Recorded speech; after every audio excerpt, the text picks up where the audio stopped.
The Silversmith's Daughter by Annie Murray. Read by Clare Corbett. The art and craft of the silversmith calls for appreciation and understanding of something more than the technical and materialistic elements.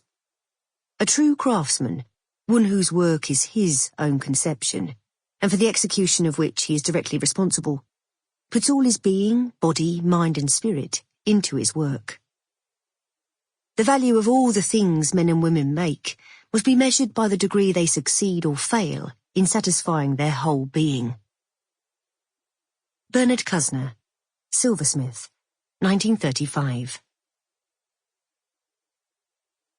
24 Chain Street, Hockley, Birmingham, 1898. Take the child out of the house. For pity's sake, get her away from here. Pa was on the landing, not with a candle, but in strained dawn light, his eyes red. He must have been weeping. But in her mind, those eyes were shocking as glowing coals, and that was how she remembered it afterwards. Pa with hot coals in his eyes, as he stood outside his own bedroom door. Mrs. Flett was there, and he said in a rasping voice, "Get her dressed, will you? Take her away till it's over." Daisy had woken suddenly, knowing that something wrong and terrible was happening. She could hear footsteps hurrying up and down the stairs and along the passage, and the muffled, urgent sound of voices. And there was another faint noise, not like anything human or that she recognized. Yet even then she knew instinctively it was her mother. She climbed out of bed and crossed the floorboards barefoot in the freezing dawn, taking her comforting scrap of cream wool shawl, an old one of Mom's, which had been torn into strips a few inches wide. She hugged it to her with one hand, reaching the other up to turn the door handle. Dear Mrs. Flett, who helped in the house, had mouse-brown hair in those days. She dressed Daisy and hauled her out and along the iron-cold streets until they saw the light of a little coffee house just opening its doors in the winter gloom. There was a dog inside, with a white hairy face, but that was all Daisy ever recalled of it. The next thing, she was standing outside Mum and Pa's bedroom door again, later in the morning, because it was properly light.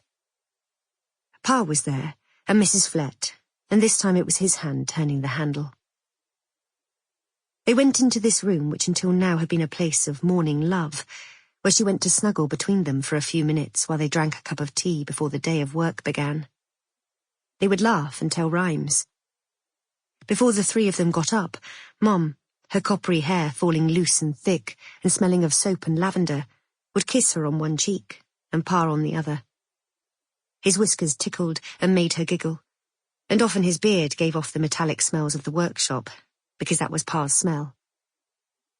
But this morning, Mum was in bed by herself. All items connected with the bloody struggle to produce that second little baby had been cleared away by then. Mum was just Mum to Daisy, but her outside name was Florence Tallis, and this morning she did not look much like Mum. She looked public and formal, like Florence Tallis. She lay with her auburn hair brushed straight, her eyes closed. Everything except her hair was white. The sheet, her nightgown, her face. It was so cold. The room, the silence. Daisy could hear her father's broken breathing as he tried to stifle his weeping behind her.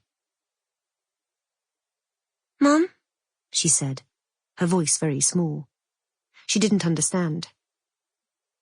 With a finger she tapped her mother's leg, wanting her to wake up and smile, sit up and draw her onto her lap as she would have done before, to smooth her finger over the little silver bracelet on Daisy's arm which she had made for her, with her name engraved in tiny letters, Daisy Louise Tallis. But the leg was cold and lifeless. "Your mother's resting now," Mrs. Flett said kindly, but firmly, drawing her away. Daisy was 4 years old then. The gravestone in the new cemetery in Warstone Lane read, Florence Mary Tallis, birth 1870, death 1898, beloved wife of Philip Tallis. Sample complete. Ready to continue?